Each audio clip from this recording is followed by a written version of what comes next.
And now today's health and the phenomenon dubbed skinny fat. A recent Wall Street Journal article warns that just because the scale says you're thin and you look skinny on the outside doesn't mean you're healthy on the inside. So what are the dangers? Well, nutritionist and Today contributor Joy Bauer is here to tell us. Joy, good morning. Good morning, Al. So now you lose your weight, but you still may be obese on the inside? Right. Well, normal weight obesity or skinny fat is basically when you look super slim and trim, you have a healthy BMI, that's your body mass index, and when you step on the scale, you have a light, appropriate number. But at the same time, you have a high, worrisome proportion of body fat, which promotes inflammation throughout the body and then increases your risk for obesity-related conditions like heart disease, like type 2 diabetes and metabolic syndrome. So even though you look healthy on the outside, your insides may not be doing so great. And is according to this study, 30 million Americans? 30 million Americans, yes. This was eye-opening. Now, is it more predominant with men or with women? No, it's across the board. Yeah, we have a couple of women here, but really across the board. And then how do you know whether you've got skinny fat? Well, what we did our own little experiment. We took a handful of women, and we had an expert, Geraldine Cooper-Smith, who's an exercise physiologist. She used skin fold calipers, and she tested their body fat. And keep in mind, these were all women with healthy body mass indexes. They're normal weight. Right. So we brought a couple of people back here from the survey. We've got Nancy Ferruggio and Diane Schwartz. And you're going to take a look at both of them. Both of them are wearing skinny jeans. They got it going on. Right. But one is fit and one is skinny fat. Can you guess which one? I have no idea. I mean, first of all, I don't want to get smacked by either one of them, so I'm not going. They both look pretty fabulous. This is worse than do these jeans make me look fat? I have no idea. You got to tell me. Okay, so let's look at Diane first.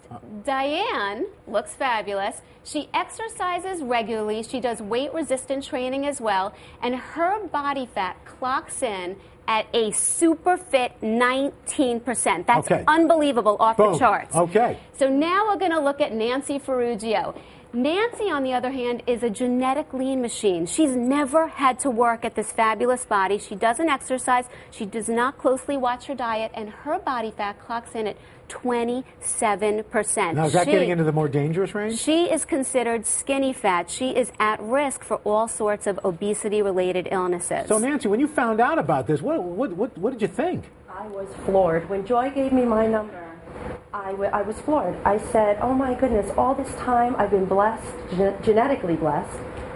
Weight was not an issue. Diet and exercise were not a priority. And now, knowing what I know, it backfired. And so I definitely have to work out and put more effort into my health. So what causes this, Joy? I mean, what's the difference between the two women? Well, exactly that. I mean, you can't judge a book by its cover is the big message here. It's not enough to be thin. Weight is not the sole indicator of your health status. You have to watch what you eat. You have to regularly exercise, both some cardio, like walking and dancing, and also doing some light weight training. So is that the difference? Diane, you work out on a pretty regular basis. Yes, I do. I do cardio 5 days a week, strength training 3 days a week, and I watch what I eat. So is that the takeaway? You've got. It's not just the weight. You've got to work at this. Nobody gets a free pass, whether you're skinny or whether you're fat. You have to make health a priority. You got to eat right. You got to exercise, and you also got to get to the doctor and know your numbers, because that's a snapshot as to what's going on your insides. Your cholesterol, your blood pressure, your blood sugar. Again. It all matters. Doing this body fold fat test, is that really accurate, or should you go to your doctor to get a more accurate It's a great question. Doctor offices right now are not testing body fat percentage, but maybe in a few years they are going to start incorporating this as regular exams. I do think that, if you have access to a gym and you have an expert that can do these body fat compositions, great. Home scales are also now incorporating the measurements. They're not too pricey. There's margins for error.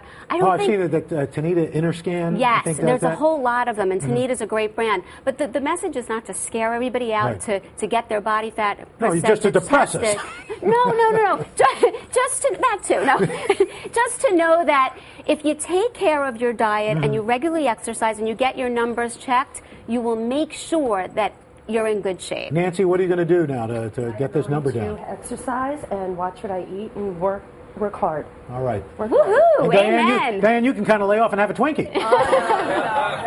Al Roker, wrecking the segment. I'm kidding.